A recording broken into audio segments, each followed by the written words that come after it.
إن الحمد لله نحمده ونستعينه ونستغفره ونعوذ بالله من شرور أنفسنا ومن سيئات أعمالنا من يهده الله فلا مضل له ومن يضلل فلا هادي له وأشهد أن لا إله إلا الله وأشهد أن محمدا عبده ورسوله. قال الله تعالى في القرآن الكريم: أعوذ بالله من الشيطان الرجيم بسم الله الرحمن الرحيم يا أيها الذين آمنوا اتقوا الله حق تقاته ولا تموتن إلا وأنتم مسلمون. قال نبينا صلى الله عليه وسلم: تركتكم على المحجة البيضاء ليلها كنهارها. கண்ணியத்திற்குரிய அல்லாஹ்வுடைய நல்லடியார்களே, அல்லாஹ்வுடைய தூய்மையான இந்த மார்க்கத்துடைய சட்டத்திட்டங்களை அல்லாஹும் அல்லாஹ்வுடைய தூதரவர்கள் கற்றுத்தந்த முறைப்படி அறிந்து கொள்வதோடு அதை நம்முடைய வாழ்க்கையிலே நடைமுறைப்படுத்தியவர்களாக இம்மையிலும் மறுமையிலும் வெற்றி பெறக்கூடிய இறைநேசர்களாக அல்லாஹ் தஆலா நம் அனைவருக்கும் அருள் புரிவானார். கண்ணியத்திற்குரிய அல்லாஹ்வுடைய நல்லடியார்களே, திருமறை குர்ஆனிலே அல்லாஹ் தஆலா ஒட்டுமொத்த மனித சமுதாயத்திற்கு ஒரு முக்கியமான செய்தியை சொல்கின்றார். குல்லு நஃப்ஸுன் தாயிகத்துல் மௌத். உலகத்தில் படைக்கப்பட்ட மனிதர்கள், ஜின்கள் அனைவருமே ஒரு கட்டத்திலே மரணித்து ஆக வேண்டும் என்று திருமறை குர்ஆனுடைய வசனத்திலே பார்க்கிறோம். அல்லாஹ்வுடைய நேசத்திற்குரிய தூதராக இருக்கக்கூடிய நபிகள் நாயகம் அவர்கள் உயிரோடு இருக்கும் பொழுது அவர்களை பார்த்து அல்லாஹ்வுடைய அந்த குர்ஆனுடைய வசனம் இன்னக மையுத்துன் வ இன்னஹும் மையுத்துன், நபியே உங்களுக்கு முன்னால் வாழ்ந்தவர்கள் எல்லாம் மரணித்து விட்டார்கள், நீங்களும் ஒரு காலகட்டத்தில் மரணித்துதான் ஆக வேண்டும் என்று நபிகள் நாயகம் அவர்களுடைய மரணத்தையும் அவர்கள் உயிரோடு இருக்கும் பொழுது அல்லாஹ் இந்த வசனத்தில் சுட்டிக்காட்டுகின்றார். ஆக மனித சமுதாயம் அனைத்தும் மரணித்துதான் ஆக வேண்டும் என்பதிலே மாற்று கருத்து கிடையாது. இந்த மரணத்தை அல்லாஹ் தஆலா இரண்டு விதமாக பிரித்து நமக்கு ஒரு அழகான ஒரு செய்தியை சொல்லுகின்றார். அதிகமான மனிதர்களுடைய மரணங்களை பொறுத்தவரைக்கும் இயற்கையாக அவர்கள் மரணித்து விடுவார்கள், அல்லது வயதான காலகட்டம் அடைந்த பிறகும் மரணம் ஏற்படுகின்றதை பார்க்கின்றோம். சிலர் கடுமையான நோயினால் பாதிக்கப்பட்டு அதிலும் சில மரணங்கள் ஏற்படுகின்றதை காணுகின்றோம். சில விபத்துகள், அந்த விபத்துகளின் மூலமாகவும் மரணங்கள் ஏற்படுகின்றதை உலக ரீதியாக காணுகின்றோம். சுனாமி, பூகம்பம் போன்ற இயற்கை சீற்றத்தில் கூட அதிகமான மரணங்கள் உலக ரீதியாக ஏற்படுகின்றதை பார்க்கிறோம். இந்த மரணங்களை பொறுத்தவரைக்கும் அல்லாஹ்வும் ரசூலும் சொல்லுகின்ற செய்தி என்னவென்றால், அவர்களை பூமியிலே நாம் அடக்கம் செய்து விடுவோம். அவர்களுடைய அந்த உடல் என்பது ஒரு கட்டத்தில் மண்ணோடு மண்ணாக மக்கி அழிந்து போகக்கூடியதை பார்க்கின்றோம். அவர்களுக்கு கபருடைய வேதனை அல்லது கபரிலே நல்லவர்களாக உறங்குவார்கள். இதுதான் இவ்வளவு மரணங்களுக்கும் அல்லாஹ்வும் ரசூலும் சொல்லுகின்ற ஒரு முக்கியமான ஒரு செய்தி. இன்னொரு மரணத்தை அல்லாஹ் சொல்லும் பொழுது அந்த மரணத்தை பொறுத்தவரைக்கும் அவர்களுக்கு இன்னொரு வாழ்க்கையை இந்த உலகம் அழிகின்ற வரை அல்லாஹ் தருவதாக திருமறை குர்ஆனிலே அல்லாஹ் சுட்டிக்காட்டுகின்றதை பார்க்கின்றோம். அந்த மரணம்தான் சிறந்த மரணமாகவும் அல்லாஹ் விரும்புகின்ற மரணமாகவும், அந்த அடிப்படையில் தான் மூமின்கள் தங்களுடைய உயிரை விட வேண்டும் என்பதாக அல்லாஹ் திருமறை குர்ஆனுடைய வசனத்தில் சுட்டிக்காட்டுகின்றதை பார்க்கிறோம். வலா தகூலு லிமா யுக்தலு ஃபீ சபீலில்லாஹி அம்வாத்தும் பல் அஹ்யாவும் வலாக்கின் லா தஷ்குரூன். அல்லாஹ்வுக்காக படைத்த இறைவனுக்காக மட்டுமே யார் ஒருவர் ஷஹீதான அடிப்படையிலே மரணித்து விடுகின்றார்களோ, நபியே நீங்கள் சொல்லுங்கள், அவர்கள் மரணிக்கவில்லை, அவர்கள் உயிரோடு தான் இருக்கின்றார்கள். அல்லாஹ்வின் புறத்திலிருந்து அல்லாஹ் அவர்களுக்கு உணவை தருகின்றான் என்று திருமறை குர்ஆனிலே 2 இடத்தில் இந்த வசனத்தை அல்லாஹ் சுட்டிக்காட்டுகின்றான். இந்த மரணம் தான் அல்லாஹ்வுக்கு பிடித்த மரணம், அல்லாஹ் சிலாகிக்கக்கூடிய மரணம் என்று அல்லாஹ் உயர்ந்த இடத்தில் இந்த மரணத்தை அல்லாஹ் சுட்டிக்காட்டுகின்றதை பார்க்கிறோம்.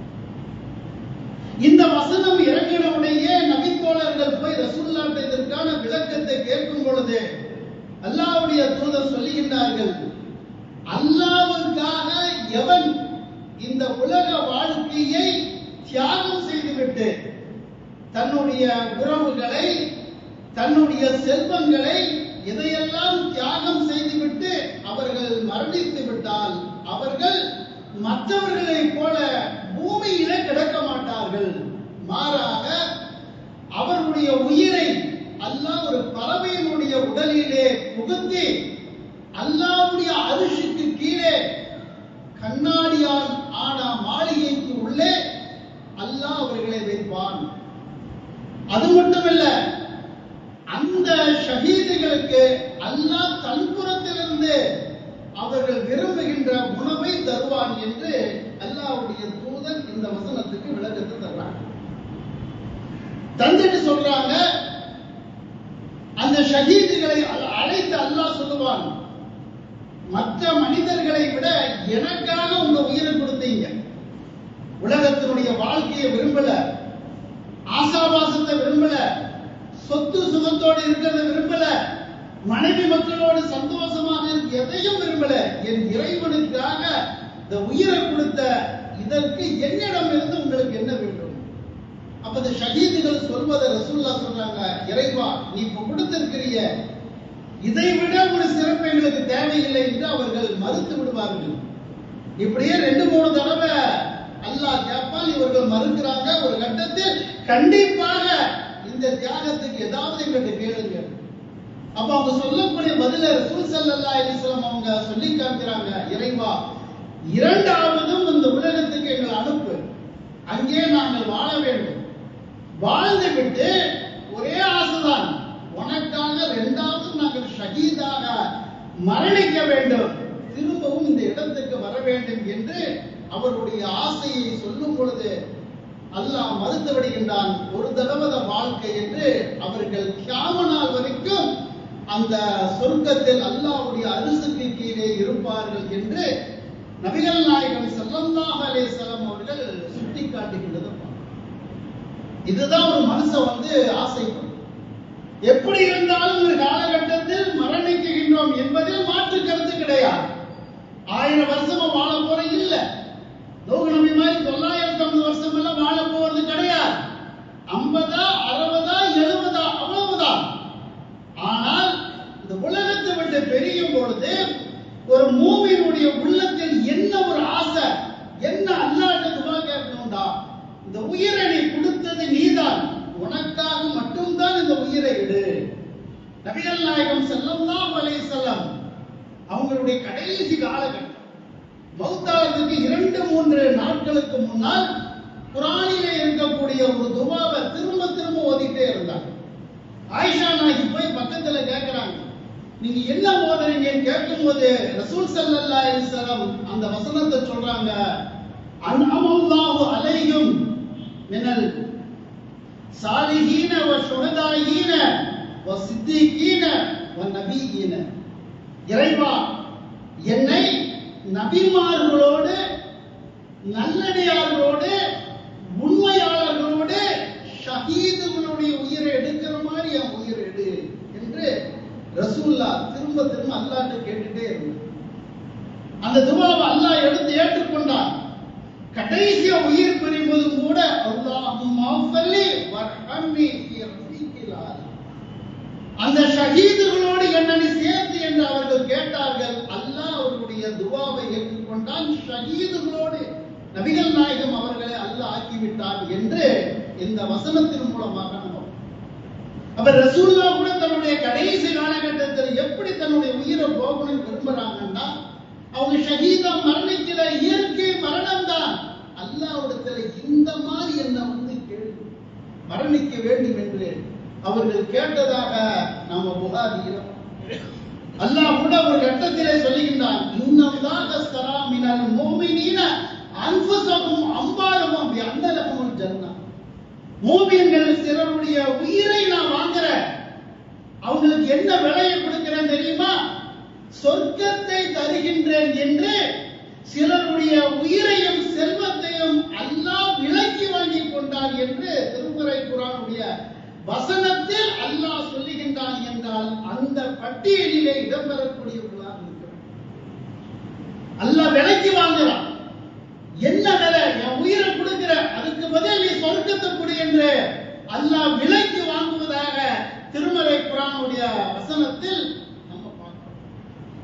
அப்ப இந்த உயிரை எவன் கொடுத்தானோ அவனுக்காக போக வேண்டும். ரசூலுல்லாஹ் சொல்றாங்க, அநியாயக்கார அரசனுக்கு முன்னால் சத்தியத்திற்காக, தன்னுடைய உயிரை காப்பாற்றுவதற்காக, சமுதாயத்தை பாதுகாப்பதற்காக, இந்த தீனை நிலைநாட்டுவதற்காக எவன் மரணிக்கின்றானோ அவன் ஷஹீத் என்று நபிகள் நாயகம் ஸல்லல்லாஹு அலைஹி வஸல்லம் அவர்கள் சுட்டிக்காட்டுகின்ற ஹதீஸ்களை இதுதான் சிறந்த மரணம் என்று அல்லாஹ்வுடைய தூதர்.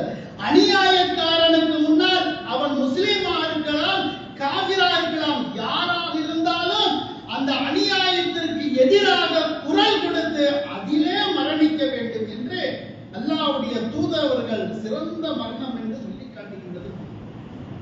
தொழுகையில ஒவ்வொரு கட்டத்திலும் இன்னி வஜலத்து வஜஹலில்லதி என்று சொல்லும் போது நம்ம என்ன அல்லாஹ்ட்ட கேட்கிறோம்? இன்ன ஸலாத்தி வ நுஸுகி வ மஹ்யாய வ மமாத்தி லில்லாஹி ரப்பில் ஆலமீன். இறைவா, என்னுடைய தொழுகை, என்னுடைய அனைத்து வணக்க வழிபாடுகளும், என்னுடைய அனைத்து வகையான வாழ்க்கையும், என்னுடைய மரணமும் உனக்காக மட்டும்தான். ஒவ்வொரு தொழுகையில் அல்லாஹ்ட்ட என்ன கேட்கணும்னா, என் வாழ்க்கை முழுக்க வணக்கத்தான், என் தொழுகை முழுக்க வணக்கத்தான், என்னுடைய அனைத்து வணக்கமும், கடைசியாக என் மரணமும் உனக்காக மட்டும்தான் போக வேண்டும் என்று ஒவ்வொரு தொழுகையிலும் அல்லாஹ்விடத்துல நம்ம கேட்கிறோமா இல்லையா? நபிகள் நாயகம் ஸல்லல்லாஹு அலைஹி வஸல்லம் இதைத்தான் சிறந்த மரணமாக சொன்னாங்க. இதைத்தான் ஒரு மூமின் ஆசைப்படுறான். இந்த ஷஹீத் என்ற அடிப்படையில் அந்த சிந்தனையோடு ஒருவன் இருக்க வேண்டும். அந்த சிந்தனைக்குரிய மக்களாக அல்லாஹ்விடத்திலே கையேந்த வேண்டும். அல்லாஹ்வுடைய தூதர் இதனுடைய சிறப்பு அடிக்கிட்டே போறாங்க. எந்த அளவுக்கு சொல்றாங்கன்னா, மறுமையிலே ஒருவன் சொர்க்கத்துக்குள்ள போயிட்டாண்டா எந்த மனிதனும் சொர்க்கத்தை விட்டு வெளியே வர்றதுக்கு ஆசைப்படவே மாட்டான். அதனுடைய இன்பங்கள், அதனுடைய சுகங்கள், அல்லாஹ் அக்பர், அல்லாஹ் வச்சிருக்கக்கூடிய சொர்க்கத்தை ஒருத்தவன் பார்த்து விட்டால் அதிலிருந்து வெளியேற மாட்டான், ஒருவனை தவிர என்று ரசூல் ஸல்லல்லாஹு அலைஹி வஸல்லம் சொன்னார்.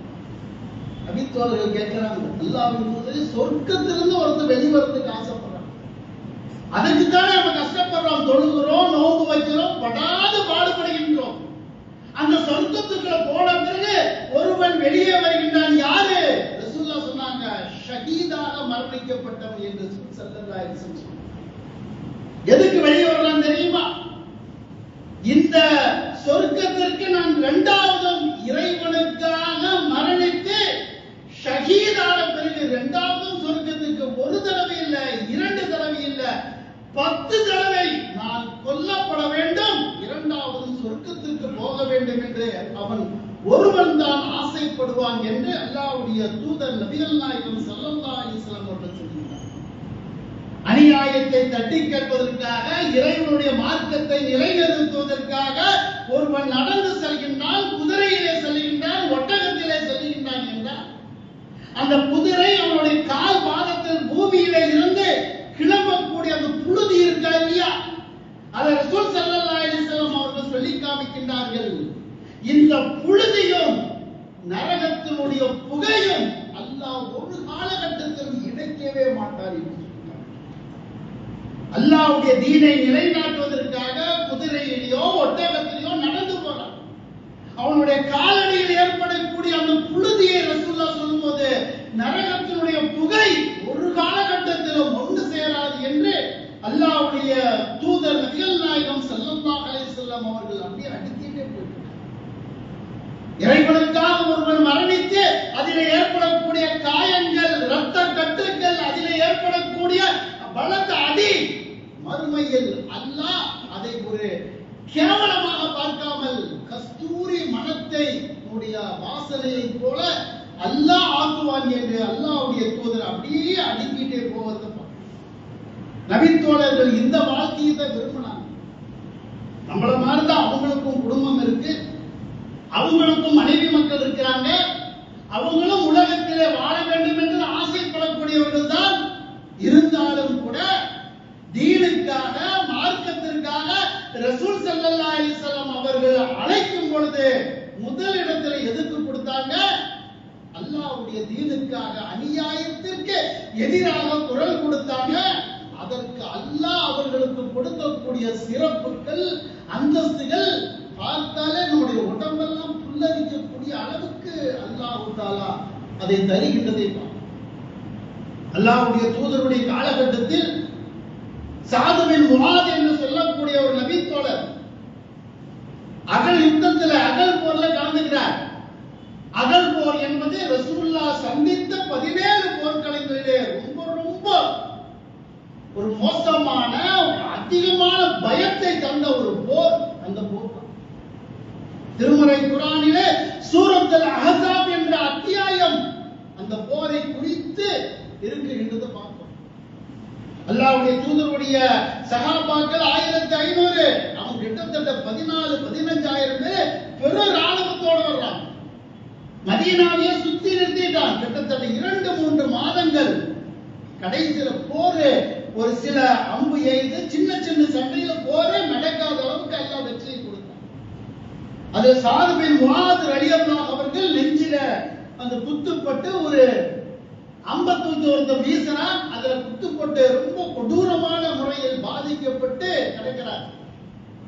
சிறந்த ஒரு சஹாபி. அவருடைய உணர்வுகள் எந்த அளவுக்கு இருக்கு, அந்த உணர்வுகளுக்கு அல்லாஹ் அந்த ஷஹீதுகளுக்கு தந்த நன்மையை பாருங்கள், சிறப்புகளை பாருங்கள். அவர் ரசூல் ஸல்லல்லாஹு அலைஹி வஸல்லம் சாது பின் முஆத் சஹாபாக்கள் சொல்லி மஸ்ஜித் நபிக்கு பக்கத்துல ஒரு கூடாரத்தை போடுங்க, அதில் அவரை உட்கார வச்சு அவர்களுக்காக மருத்துவத்தை பாருங்க என்று கண்காணிப்பதற்கு, பாதுகாப்புக்கு ரசூலுல்லாஹ் தம் பக்கத்துல வச்சு ட்ரீட்மெண்ட் பண்ணாங்க. ஒரு கட்டத்தில் அவருடைய உடம்பு அப்படியே ரொம்ப ரணகலமாயி போச்சு. அவர் அல்லாஹ்ட்ட ஒரு கையேந்தி ஒரு துவா கேட்கிறாரு. எப்பேற்பட்ட ஒரு வார்த்தை!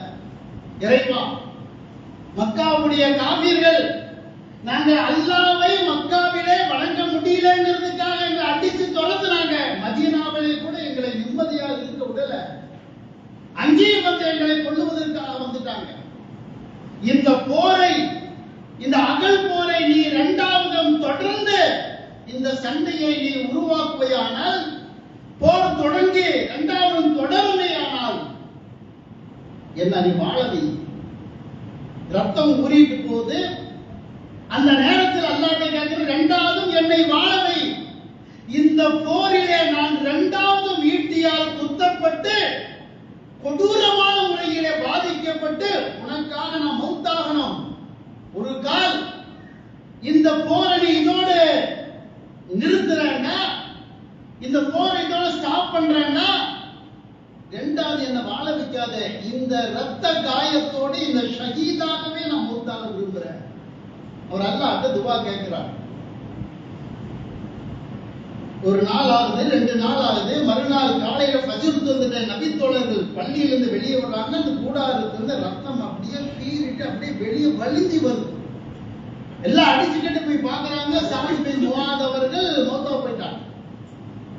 மௌத்தான உடனேயே நபித்தோழர் ரசூலுல்லாஹ்வுக்கு செய்தி போகுது. ரசூலுல்லாஹ் வர்றாங்க. அவங்களுடைய அந்த உடம்ப ஜனாசாவை அதை சுத்துறாங்க, துணிமணியை போத்துறாங்க. அவரை அடக்கம் செய்வதற்கு மையத்தை அவருடைய ஜனாசாவை தூக்குறாங்க. தூக்கக்கூடிய நேரத்தில் இருக்கக்கூடிய முனாஃபிக்கள் என்ன சாது பின் முஆத் ரொம்ப பாடியான ஆளாச்சு, ரொம்ப உடம்பான ஆளாச்சு, இப்ப தூக்கின வெண்டு மாதிரி இருக்குது, வெயிட்டே இல்ல அப்படின்னு ஒரு நக்கலா பேசக்கூடிய நேரத்தில் தான் ரசூலுல்லாஹ் கூப்பிட்டு சொல்றாங்க. அவருடைய அந்த தியாகத்துக்காக அல்லாஹ் தஆலா அவருடைய ஜனாசாவை மலக்குமார்களை வச்சு தூக்க வச்சிட்டு இருக்கிறார். அவங்க தூக்கிட்டு போறாங்க. அதுதான் உனக்கு வெயிட் தெரியல. நீ வெண்டா இருக்கீங்க, மலக்குமார்கள் அந்த பாடியை தூக்கி போறாங்க. எப்பேற்பட்ட ஒரு சிறப்பை அல்லாஹ்வுக்காக உயிர் நீத்த அந்த நபி தோழருக்கு அல்லாஹ் தந்திருக்கிறான். இப்படி அடிக்கிட்டே போடும். ஏன்னா அல்லாஹ் விரும்புறான். வாழ வேண்டிய வயசு, இருக்க வேண்டிய வயசு எல்லாத்தையும் விட்டு எனக்காக நீ உயிரை விட்டு இருக்கிற, நீயே இவ்வளவு பெரிய தியாகத்தை பண்றேன்னா உன்னை படைத்த இறைவன் உனக்கு எவ்வளவு பெரிய அந்தஸ்தை நான் தர வேண்டும். அப்படி நபித்தோழருடைய காலகட்டத்தில் நம்ம பார்க்கணும். ஜாஃபர் பின் அப்துல்லா அவர் அந்த போர்க்களத்தில் கலந்து அவங்களுடைய அத்தா மௌத்தா போறார். கொடூரமான சதச்சுட கைமா குத்துற மாதிரி குத்திட்டாங்க. அவருடைய பாடிய ஒரு துணியை சுத்திட்டு கொண்டு வர்றாங்க. ஜாஃபர் ரலியல்லாஹு போய் தன்னுடைய தகப்பனாருடைய ஜனாசாவுடைய தீதார் பார்க்கிறதுக்கு போறார். சஹாபாக்கள் தடுத்து நிறுத்துறாங்க. பார்க்காதீங்க, பார்க்கக்கூடிய தெம்பு உங்களுக்கு இல்ல, தாங்கக்கூடிய சக்தி இல்ல. அந்த அளவுக்கு கொடூரமான முறையில சந்திச்சுட்டாங்க. மூக்கு காது எல்லாமே கண்டதமாயிருச்சு. தடுக்கிறாங்க சஹாபாக்கள். அந்த நேரத்தில் அவர் அழுதுட்டு இருக்கும்போது ரசூலுல்லாஹ் கூப்பிட்டு சொல்றாங்க, ஜாஃபரே, உன்னுடைய தகப்பனாருடைய அந்த தியாகத்துக்காக அல்லாஹ் இந்த போர்க்களத்தில் கடுமையான வெயில் இருக்கக்கூடிய நேரத்தில் விட மலக்குமார்கள் வந்து அவருடைய ஜனாசாவுக்கு நிழலை கொடுத்துட்டு இருக்கிறாங்க. அவ்வளவு பெரிய அந்தஸ்து அல்லாஹ் தரலாம். நபி தோழர்கள் பாருங்க, ஒரு சில உலகத்தில் இன்னும் 100 வருஷம் இருந்தாலும் மௌத்தா போறது நிச்சயம். ஆனால் இறைவனுக்காக போகணும் அந்த எண்ணத்துக்கு, அந்த உயிரை விட்டதற்காக அல்லாஹ் தஆலா இப்படி அடிக்கிட்டே போலாம். அந்த அளவுக்கு உகது போர்க்களத்தில் ஒரு நபி தோழர் வர்றாங்க, அன்சாரி தோழர். ரசூல் ஸல்லல்லாஹு அலைஹி வஸல்லம் போர்க்களத்தில் ஒரு முறையை நிறுத்துறாங்க. இந்த போர்க்களத்தில் இறைவனுக்காக யார உயிரை விடுறீங்களோ அவர்களுக்கு பூமியும் வானமும் இருக்கக்கூடிய பரப்பளவு இருக்கக்கூடிய சொர்க்கத்துக்குள்ள அல்லாஹ் அவர்களை நுழைய வைப்பான். அது கேள்விப்பட்டு ஓடி வந்து ரசூலுல்லாஹ் கேட்டாங்க, அல்லாஹ் இது பெரிய சொர்க்கத்தோ பெருசா இருக்கும், வானம் பூமி அளவுக்கு ரொம்ப பிரமாண்டமா? ஆமா. ஒரு தடவை கேட்டா பரவாயில்ல, 2 தடவை திரும்ப திரும்ப கேட்கிறாங்க. கேட்டுட்டு அவர் ஓடுறார். அந்த போர்க்களத்துக்கு சத்தம் போட்டுட்டே போறார். வானமும் பூமியும் பரப்பளவுள்ள சொர்க்கத்துக்குள்ள நான் போறேன். போயிட்டு இருக்கக்கூடிய நேரத்துல அந்த உணவை சாப்பிடுறாரு. திடீர்னு அந்த உணவை தூக்கி வீசி எரிஞ்சிட்டு சொல்றாரு, இந்த உணவை சாப்பிடக்கூடிய நேரத்தில் அல்லாஹ் என்னுடைய உயிரை எடுத்துட்டாண்டா அந்த ஷஹீதுடைய நன்மை எனக்கு கிடைக்காம போய்விடும் என்பதற்காக தன் உணவை வீசிட்டு ஷஹீதாக மரணித்தார் என்று இப்படியே பட்டியல் போட்டுட்டே போறார். அல்லாஹ்வுடைய தூதரிடத்துல வந்து சில நபித்தோழர்கள் கேட்கிறாங்க, அல்லாஹ்வின் தூதரே, இறைவனுக்காக தியாகம் பண்ணணும்னா ரொம்ப கம்மியானதான் வருவான். நீங்க சில மாநாடுகளுக்கு கூப்பிடுங்க, வந்துருவாங்க. அதே நேரத்தில் ஒரு பெரிய ஆர்ப்பாட்டம் அரசாங்கத்தை எதிர்த்து கண்டிப்பாக அரசு பண்ணுவாங்க தெரிஞ்சுட்டா அந்த கூட்டம் வர. ஏன்? உலகம், பூமி, காசு, பணம் அப்படியே ஒதுங்கி. அப்ப சஹாபாக்கள் என்ன கேட்கிறாங்கன்னா, இறைவனுக்காக ஷஹீதுன்னா கம்மியா தான் வருவாங்க, நிறைய பேர் வரமாட்டாங்க. அப்ப உங்க உம்மத்துல ஷஹீது கம்மியாயிருமோ? அப்ப ரசூலுல்லாஹ் சொல்றாங்க, இல்ல, யாருக்கு என்னுடைய உள்ளத்தில் அல்லாஹ்வுக்காக மட்டும்தான் மரணிக்க வேண்டும் என்று அவன் கையேந்துகின்றான், கண்ணீர் விடுகின்றான், அல்லாஹ்விடத்திலே கேட்டுக்கொண்டே இருக்கின்றான், அப்பேற்பட்டவர்கள் இயற்கையாக மரணித்தாலும் ஷஹீதுன்றாங்க ரசூலுல்லாஹ். முதல்ல அந்த சிந்தனை முதல்ல வேண்டும். அநியாயத்திற்கு எதிராக, அக்கிரமத்திற்கு எதிராக இதில் நான் சாக வேண்டும் என்ற அந்த சிந்தனையோடு அல்லாஹ்விடத்திலே ஒருவன் கையேந்தி செவுரு இடிந்து கீழே மரணித்தாலும், காலராவிலே நோயிலே பாதிக்கப்பட்டு மரணித்தாலும், இயற்கையாக மரணித்தாலும், தண்ணீரிலே மூழ்கி மரணித்தாலும்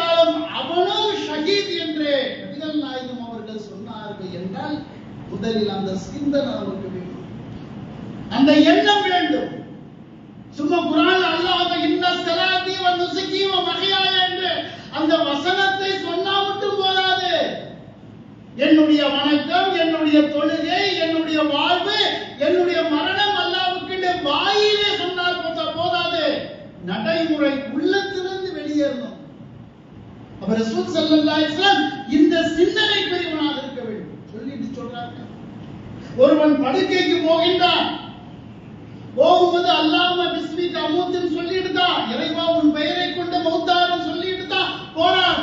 போகும்பொழுதே இறைவா அந்த மௌத்த உனக்காக மட்டும் அனுப்பு, நான் இயற்கையா மௌத்தா போகக்கூடாது, தூக்கத்தை ஆட்டத்தை ஆகி சாகக்கூடாது. அந்த நீ ஒரு கால் என்னை இரவு நேரத்திலே என் உயிரை கைப்பற்றினால் உனக்காக மட்டும் செய்கின்ற அந்த சிந்தனையோடு மரணித்தால் அவனும் ஷஹீத் என்ற நபிகள் நாயகம் ஸல்லல்லாஹு அலைஹி வஸல்லம் அவர்கள் சொல்லிட்டாங்க. சொல்லிட்டு சொல்றாங்க, அல்லாஹ்வுடைய தீனுக்காக ஒருத்தர் எப்பவுமே தயாரா இருக்கிறான். அதற்காக தன்னுடைய குதிரைக்கு உணவை தருகின்றான், தண்ணீரை தருகின்றான். அந்த குதிரை அந்த தண்ணீரையும் அந்த உணவையும் சாப்பிட்டுட்டு சிறுநீரையும் அதனுடைய சாணத்தையும் வெளியே போடுது. இத நாளையும் சொன்ன ரசூல் ஸல்லல்லாஹு அலைஹி வஸல்லம் அவர்கள் குதிரைக்கு கொடுத்த தண்ணீர், அதற்கு கொடுத்த உணவு, அது போடக்கூடிய சாணம், அது சிந்தக்கூடிய சிறுநீர் எல்லாமே அல்லாஹ் மறுமையில் இவனுக்கு நன்மையாக அல்லாஹ் எழுதுவான் என்று பெருமானார் அவர்கள் சொல்லிட்டார். கற்பனையே செய்யக்கூடியவன் அந்த காலகட்டத்தில் குதிரை. இந்த காலகட்டத்தில் இறைவனுக்காக அநியாயத்துக்கு எதிராக ஒரு களத்திலே போறோம். சில பேர் வயது மூர்ப்பின் காரணமாக போக முடியல, நோயின் காரணமாக போக முடியல, அதுக்கு பொருளாதாரத்தை தரான், அந்த குடும்பத்தை பராமரிக்கின்றான், அதற்கு செலவு செய்கின்றான் என்றால் அல்லாஹ்வுடைய தூதர் சொன்னார்கள், அவர்களும் ஷஹீத் என்று சொன்னார். இந்த பிரச்சனைக்காக யாரெல்லாம் பொருளாதாரத்தை தரக்கூடியவர்கள், உதவி செய்யக்கூடியவர்கள், அவர்கள் தண்ணீர் கொடுக்கக்கூடியவர்கள், உணவு கொடுக்கக்கூடியவர்கள், அவர்களையும் சேர்த்து சொன்னார்கள் ரசூல் ஸல்லல்லாஹு அலைஹி வஸல்லம். அவர்களும் ஷஹீத் என்று அல்லாஹ்வுடைய தூதர் அவர்கள் சுட்டிக்காட்டுகிறார்கள். எல்லாத்துக்கும் மேல பாருங்க, ஒருவன் உலகத்தில் வாழும்போது நன்மையும் பாவத்தையும் செஞ்சுட்டு தான் வாழ்றான். மறுமையில் அவனுடைய நன்மையும் தீமையும் எடை போடப்படும்.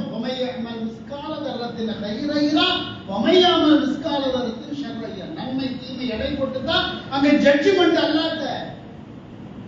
ஆனா உலகத்திலேயே உன்னுடைய அனைத்து பாவத்தையும் அல்லாஹ் தஆலா மன்னிக்கின்றான் என்றால் ஒன்னே ஒண்ணு, யார் இறைவனுக்காக தன்னுடைய உயிரை விடுகின்றானோ அனைத்து பாவத்தையும் மன்னிக்கிறான். ரசூல் ஸல்லல்லாஹு அலைஹி வஸல்லம் சொல்லிட்டாங்க. ஒரு விதிவிலக்கு சொல்றாங்க, கடனை தவிர. அதை அடைக்கக்கூடிய பொருளாதாரத்தை அல்லாஹ் தரல, அதுக்கு முயற்சி பண்றான், கடைசி வரைக்கும் காசு வரல, கொடுக்க வேண்டும் என்ற சிந்தனை இருக்கு, அதுக்குள்ள அவன் ஷஹீதா மௌத்தானா கூட அந்த பொறுப்பு கூட அல்லாஹ் இருக்கிறாங்க. அப்ப நம்ம மௌத்தா போறோம்னா என்ன விபச்சாரம் பண்ணாலும் வட்டி வாங்கினாலும் என்ன தவறுகள் இயற்கையா மரணிச்சீங்கன்னா அதற்கு நீங்கள் மறுமையில் பதில் சொல்லணும். அது உங்களுக்கு தண்டனையா வரும். அதே நேரத்தில் இறைவனுக்காக அவன் மௌத்தா போயிட்டான்னா அத்தனையும் சேர்த்து அல்லாஹ் மன்னிக்கின்றான். இந்த சிறப்பு எந்த மௌத்துக்கும் கிடையாது, இந்த ஷஹீதுக்கு மட்டும்தான். 70 வருஷம் வாழ்ந்துட்டு 71வது வருஷத்துல ஒரு அநியாயத்துக்கு எதிராக களத்திலே இறங்கி நீ வெட்டப்பட்டோ அல்லது இயற்கை ஆட்டத்தை மூத்தால் கூட 70 வருஷம் செஞ்சது அல்லாஹ் டோட்டலா பண்ணிச்சு. இந்த சிறப்பு வேற எதுக்கு இல்லைங்கிறாங்க. அப்ப முதல்ல நம்முடைய உள்ளத்துல என்ன வரணும், எப்படி இருந்தாலும் மூத்தா போதான் போற, அது இன்னைக்கா நாளைக்கா வலை அகரமாக நம்ம சரி அஜலதா அல்லாஹ் எந்த நேரத்துல விதிச்சிருக்கிறான்னா கூப்பிட்டா போய் தான் அடம் முடிக்க முடியாது. அந்த உயிர் உனக்காக எடு, உனக்காக மட்டும்தான் என்ற அந்த சிந்தனைக்குரிய மக்களாக வாழ வேண்டும். அப்படி மரணித்து ஷஹீத் என்ற அந்தஸ்தை பெறக்கூடிய பாக்கியத்தை அல்லாஹ் தஆலா நாம் அனைவருக்கும் தந்தருவானாக. வாஹிரு தாவானா அல்ஹம்துலில்லாஹி ரப்பில் ஆலமீன். அல்ஹம்துலில்லாஹி ரப்பில் ஆலமீன். கணியத்திற்குரிய அல்லாஹ்வுடைய நல்லடியார்களே, நபிகள் நாயகம் ஸல்லல்லாஹு அலைஹி வஸல்லம் அவர்கள் ஒரு போர்க்களத்தில் இருக்கிறாங்க. ஆரம்ப காலகட்டத்தில் நடக்கக்கூடிய ஒரு போர்க்களம், சரியான ஆயுதம் வாகனம் எதுவும் இல்லை. அப்ப சில நபித்தோழர்கள் ரசூலுல்லாஹ்ட்ட கேட்கிறாங்க, அல்லாஹ்வின் தூதரே, இந்த போர்ல கலந்துக்கிட்டா அல்லாஹ் சொர்க்கத்தை தருவான்ல? நிச்சயமா தருவான். அப்ப எங்களை இந்த போர்க்களத்துக்கு கூட்டிட்டு போங்க. இன்னும் டூர் போற மாதிரி கேட்கல, ஊட்டி கொடைக்கானலுக்கு. இந்த போரிலே நாங்களும் வர வேண்டும், நாங்களும் வெட்டப்பட வேண்டும், நாங்களும் மரணிக்க வேண்டும். ரசூலுல்லாஹ் மௌனமா இருக்கிறாங்க. பிறகு சொல்றாங்க, உங்களை கூட்டிட்டு போகக்கூடிய அளவுக்கு எங்கிட்ட போருடைய தளவாடங்கள் ஆயுதங்கள் இல்ல, குதிரை போன்ற ஒட்டகங்கள் இல்ல, அதனால நம்ம கொண்டு பலி கொடுக்க முடியாது. நீங்க போங்க உங்க ஊருக்கு. அல்லாஹ் ஒரு காலகட்டத்தில் எனக்கான வலிமையை, போர் தளவாடங்களையும் அந்த வாகனத்தை அல்லாஹ் தருவான். அப்போ உங்களை அந்த போருக்கு நான் உங்களை கூப்பிட்டுக்கிறேன்னு அனுப்பிச்சுக்கிறாங்க. அந்த சஹாபாக்கள் சந்தோஷமாக போகல, வந்ததே சாகிறதுக்கு தான். அவங்க போகும் பொழுது அழுத கண்ணீரோடு போறாங்க. அல்லாஹ்ட்ட முறையிடுறாங்க, இறைவா இந்த வாக்கியத்தை எங்களுக்கு நீ தரலையே, அவர்களுக்கெல்லாம் கொடுத்த அந்த வாக்கியத்தை எனக்கு தரலையே என்று அவர்கள் அழுதவர்களாக அவர்கள் போறாங்க. இது அல்லாஹ் அப்படியே ரசூலுல்லாஹ்வுக்கு வஹியாக குர்ஆன் வசனம் இறங்கு, நபியே உன்னிடத்திலே சிலர் வந்தார்கள், இந்த போரிலே நாங்கள் ஷஹீதாக மரணிக்க வேண்டும் என்று கேட்கும் பொழுது நீ என்ன சொன்ன? வாகனங்கள் இல்லை என்று அவங்க அனுப்பிச்சுவிட்ட. ஆனால் அவர்கள் அழுத்தவர்களாக போய் தன் இறைவனிடத்திலே முறையிட்டார்கள். நபியே அவங்களை கூப்பிட்டு சொல்லு, இந்த போர்ல கலந்து என்ன ஷஹீதுடைய அந்தஸ்து கிடைக்கலங்கிறதுக்கு தானே கண்ணீர் விட்டீங்க. கலக்காமலேயே அல்லாஹ் உங்களுக்கு அந்த அந்தஸ்தை தந்து விட்டார் என்று சொல்லி என்று குர்ஆனுடைய வசனங்கள். இவங்க போர்ல கலந்து மௌத்தா போனவங்களுடைய அந்தஸ்தை சண்டை பிடிக்காம அல்லாஹ் கொடுத்தாண்டா. அவங்களுடைய உள்ளத்துக்கு அல்லாஹ் கொடுத்த பரிசாக குர்ஆனுடைய வசனத்தை அல்லாஹ் இறக்கி காமிக்கிறாங்கடா.